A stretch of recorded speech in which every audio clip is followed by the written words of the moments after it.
We're continuing our study of the book of Hebrews, this letter in the New Testament that is in the form of a Jewish sermon. It's written to Jewish believers in the 60s. It's written to people who are headed into a crisis.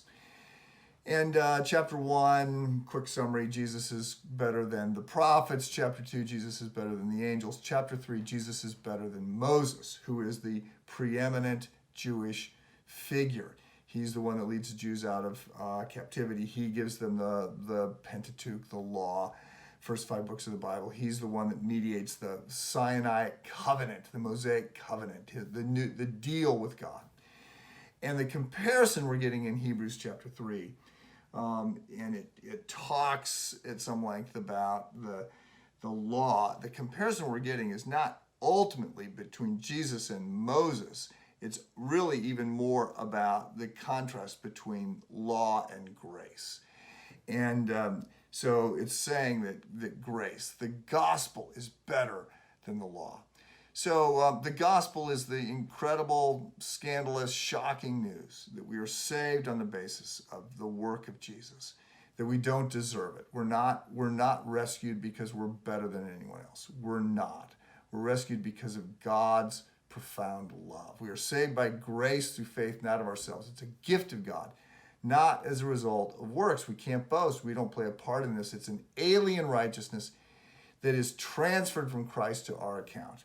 It's imputed to us. Now, it's not that works don't matter. First of all, we're saved by the works of Christ, but also works confirm the faith. So it's not that faith plus works equals salvation, but faith equals salvation plus works.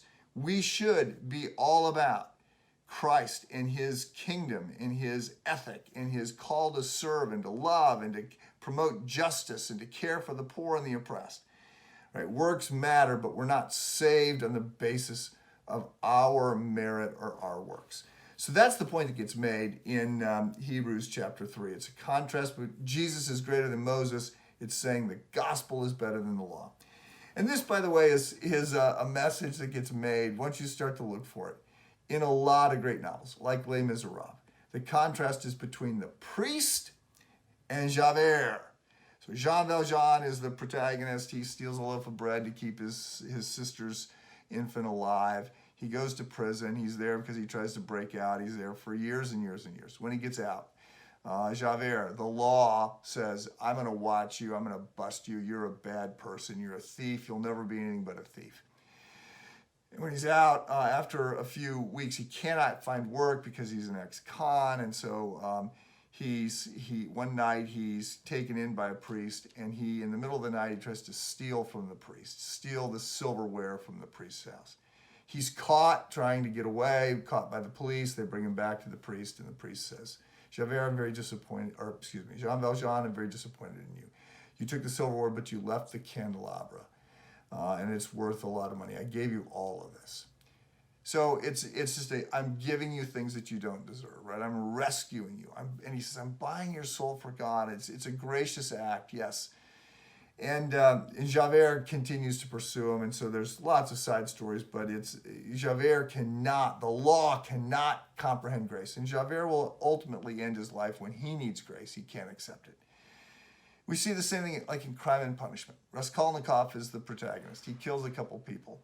And Petrovich, the detective, is after him. He knows that he's done it. He just can't prove it. And ultimately, he can't prove it. He's the guy that Columbo gets modeled after, but he cannot get his man. But there's a young woman, Sonia, who actually is the Christ figure. She's prostituting herself to try and keep her younger siblings alive. She's the Christ figure. And she loves Raskolnikov. And because of her love, he will repent. He will confess his sin. He gets sent to Siberia. She'll go there, and she almost dies to keep him alive. And so you're seeing the contrast, the limits of the law. The law can tell us that we're bad. It can't help us. It can tell us that we're broken. It can't save us. Moses and the old covenant, that's the contrast here. Moses is of incredible value. It's good to know we're broken. It's good to have a standard that's objective. There's value to the law. It reflects the way the world works, but the law is limited. And the law is not the gospel. Jesus is greater than Moses. Focus on Jesus. Be amazed and changed by the love of God for you. Have a good day.